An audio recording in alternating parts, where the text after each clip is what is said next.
जो भी मनुष्य उस परम पिता परमात्मा का सिमरन करता है उसको प्रभु के साथ मिलाप का श्रेष्ठ सम्मान प्राप्त हो जाता है, जिसकी बराबरी संसार का कोई मान सम्मान नहीं कर सकता। नाम का सिमरन करने वाले भाग्यशाली भगत परमात्मा के दरबार में भी स्वीकार हो जाते हैं। लोक परलोक में कोई भी दूसरा व्यक्ति उनकी बराबरी, उनका मुकाबला नहीं कर सकता। जिसने भी परमात्मा को सिमरन द्वारा अपना बना लिया है वह तो शहंशाहों का शहंशाह बन जाता है।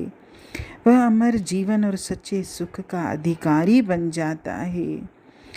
लेकिन कोई भी व्यक्ति अगर ये सोचता है कि अपनी शक्ति के बल पर, अपनी बुद्धि के बल पर, अपनी चतुराई के बल पर, अपनी सूझबूझ के बल पर मैं उस परमपिता परमात्मा को प्राप्त कर लूँगा, तो ये उसकी सोच बिल्कुल गलत है। क्योंकि कोई भी अपने बल, अपनी सूझबूझ से, अपनी शक्ति से हरि का सिमरन कर ही नहीं सकता।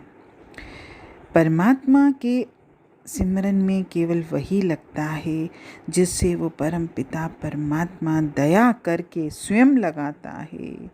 और ऐसे भाग्यशाली लोग नमन के लायक हैं कि जिनको उस परम पिता परमात्मा ने अपने से जुड़ने का सौभाग्य दिया है और वो परमात्मा के साथ मिलकर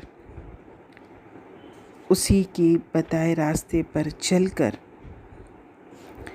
लोक परलोक दोनों में ही सम्मान प्राप्त करते हैं। वैसे भी सच्ची बढ़ाई, सच्चा मान धन में, सुंदरता में, ज्ञान में, विद्या में या पदों में नहीं है, परमात्मा के नाम के सिमरन में ही है। क्योंकि परमात्मा के साथ जब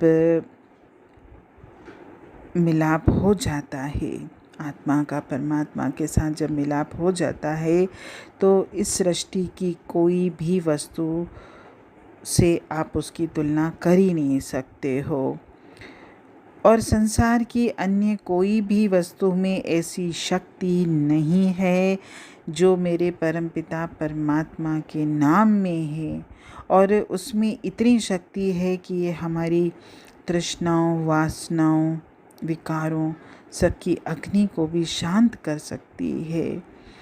और संसार की कोई भी विद्या उस रचयिता का, उसकी संपूर्ण सृष्टि का ज्ञान करवा ही नहीं सकती।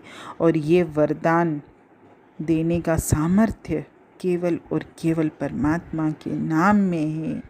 जब हम नाम के सिमरन में बैठते हैं, जब हम उस परमपिता परमात्मा से प्रेम करना सीखते हैं और प्रेम करते भी हैं, तो यमदूतों का भी भय पंख लगाकर उड़ जाता है।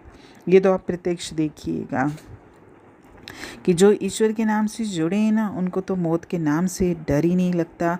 वो तो मौत को भी हंसी ठिठोली में बोलते रहते हैं, क्योंकि उनके मन से यमदूतों का भय पंख लगाकर उड़ जाता है।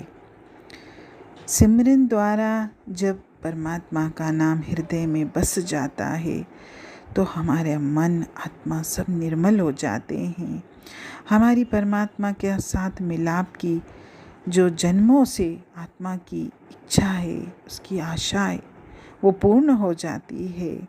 इसीलिए कहा जाता है कि धन्य हैं वे लोग जो परमात्मा के नाम का सिमरन करते हैं, जो परमात्मा के नाम के रंग में रंगे हुए हैं, जो प्रभु के साथ मिलकर प्रभु का ही रूप हो जाते हैं। और उनके रूप में परमात्मा स्वयं बोलता है। समझो उन्हें हर प्रकार के ज्ञान, ध्यान, जप, तप सबका फल मिल गया है, क्योंकि उनके अंदर उस अलख अगम परमात्मा का निवास हो जाता है। हरि ओम।